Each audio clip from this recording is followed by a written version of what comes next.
አሜሪካና ቬንዙዌላ የገቡበትን ፍጥጫ ደግሞ አስከትለን እንመለከታለን ተመልካቾች። አሜሪካ በላቲን አሜሪካዊቷ ቬንዙዌላ አቅራቢያ የጦር መርከቦቿን ማሰማራቷን ተከትሎ በሁለቱ ሀገራት መካከል የነበረው ውጥረት ከመሻሻል ይልቅ እየተባባሰ መጥቷል።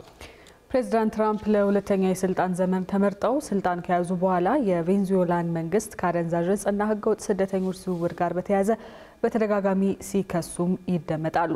አሁን ላይ የትራምፕ አስተዳደር በካሪቢያን አቅራቢያ 17 የጦር መርከቦችን ማሰማራቱና 10,000 ወታደሮችን በፖርቶሪኮ ወታደራዊ ጣቢያ ማስፈሩ ደግሞ የአሜሪካና የቬንዙዌላ ጥቃት አይቀሬነት ያመለክታል በሚል አስተያየት እየተሰጠበትም ይገኛል።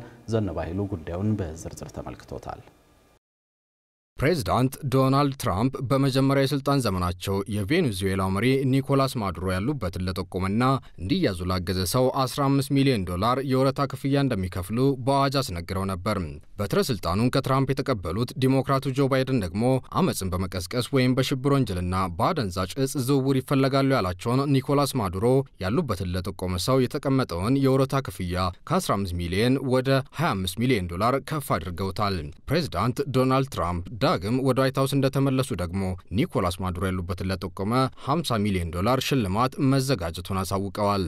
Today, the Department of Justice and State Department are announcing a historic $50 million reward for information leading to the arrest of Nicolas Maduro. ይህ ገንዘብ በፈረንጆቹ 2001 አሜሪካ ላይ የተፈጸመውን የሽብር ጥቃት ተከትሎ ኦሳማ ቢንላደን ያሉበትን ለጠቆመ ይሰጣል ተብሎ የነበረውን የወረታ ክፍያ በግማሽ ይበልጣል። እዚህ ጋር ለመሆኑ የአሜሪካ መሪዎች በቬኔዙዌላው ፕሬዝዳንት ኒኮላስ ማዱሮ ላይ ለምን ጥርስ ነከሱ ብሎ መጠየቅ ተገቢ ይሆናል። አሁን በስልጣን ላይ ያለው የፕሬዝዳንት ትራምፕ አስተዳደር ቬኔዙዌላ የምትመራው በአደንዛዥ ዕፅ አዘዋዋሪዎች ነው ብሎ የሚያምን ሲሆን ከዚህ ድርጊት ጀርባ ደግሞ ፕሬዝዳንት ኒኮላስ ማዱሮ እንዳሉበት ይገምታል። ከዚህ በተጨማሪ ማዱሮ በአምባገነንነታቸው የሚታወቁ ብዙዎችን በማሰቃየት ሀገሪቱን ለቀው እንዲሰደዱ ያደረጉና የፖለቲካ ተፎካካሪዎቻቸውም ከዚህ ያላመለጡ ናቸው ይላል የትራምፕ አስተዳደር። እንዲህ አሜሪካ ጥርስ ውስጥ የገባችው ቬኔዙዌላ በነዳጅ ሀብት እጅግ ከበለጸጉ የዓለማችን ሀገራት መካከል ቀዳሚያ ብትሆንም ዜጎቿ ግን በድህነት ውስጥ ይኖራሉ። ድህነትንና የማዱሮን አምባገነናዊ አስተዳደር በመሸሽ በርካቶች ለስደት መዳረሻ የሚመርጧት ሀገር አሜሪካ መሆኗ ደግሞ ሀገሪቱ በህገወጥ ስደተኞች እንድትጥለቀለቅ አድርጓል የሚል ክስ ነው የትራምፕ አስተዳደር የሚያቀርበው። በሌላ በኩል ትሬንዴ አራጓ ባለው የአደንዛዥ ዕፅ አዘዋዋሪ ቡድን ጀርባም ፕሬዝዳንት ማዱሮ መኖራቸውን በተደጋጋሚ የሚገልጹት ዶናልድ ትራምፕ ዕፅ አዘዋዋሪዎቹ በሚጠቀሙባቸው መርከቦች ላይ የሀገራቸው ጦር እርምጃ እንዲወስድ ማዘዛቸው አይዘነጋም። ይህን ተከትሎ ባለፉት 3 ወራት አደንዛዥ ዕፅ በማዘዋወር በተጠረጠሩ 15 መርከቦች ላይ ዋሽንግተን በፈጸመቻቸው ጥቃቶች በትንሹ 64 ሰዎች ተገድለዋል። ቬኔዙዌላንና ኮሎምቢያን ጨምሮ አንዳንድ ሀገራት ይህን የአሜሪካ ጥቃት ቢቃወሙም የአሜሪካ ጦር ሚኒስትር ፔት ሄግስ ግን እንዲህ ያለው ጥቃት ሳይጠራ የሚፈጸም አይደለም ሲሉ ይሞግታሉ። in the Caribbean or in the Pacific with the last 2 strikes, we know exactly who these people are.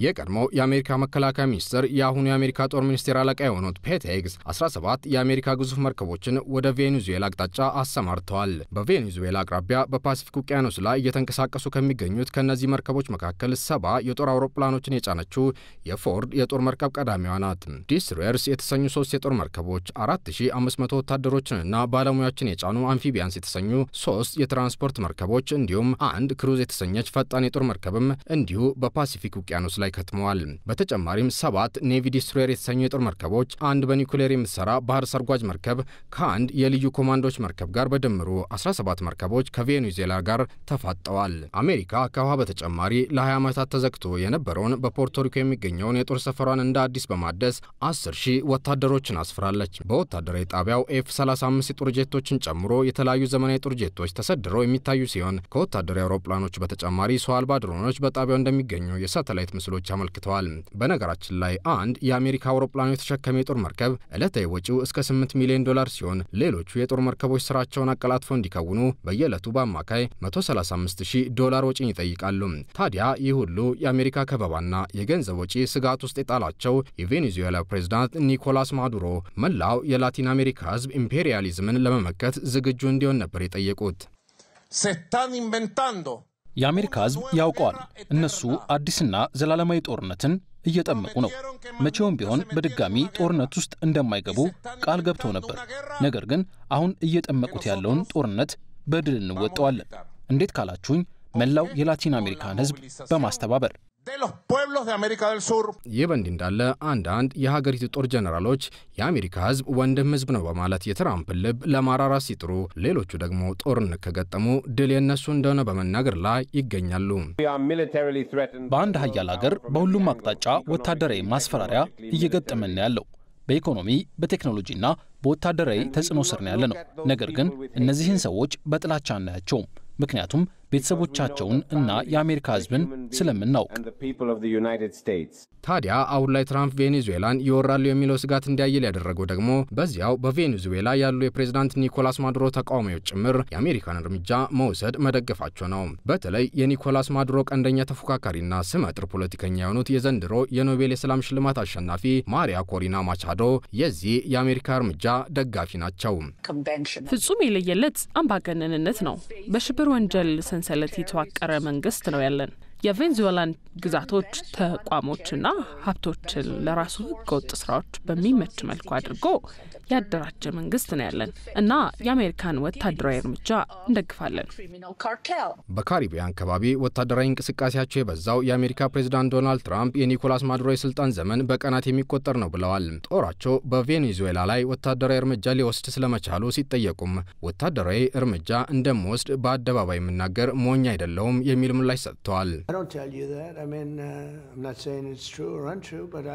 I wouldn't be inclined to say that I would do that, but because I don't talk to a reporter about whether or not I'm going to strike. I'm not going to, you're a wonderful reporter, you're very talented, but I'm not going to tell you what I'm going to do with Venezuela, if I was going to do it or if I wasn't going to do it. ታዲያ የትራምፕ ንግግር በቀጣይ ጥቂት ቀናት ውስጥ ቬኔዙዌላ የበርካታ የላቲን አሜሪካ ሀገራት ዕጣ ፈንታ ይደርስባታል የሚለው ስጋት እንዲያየል አድርጎታል።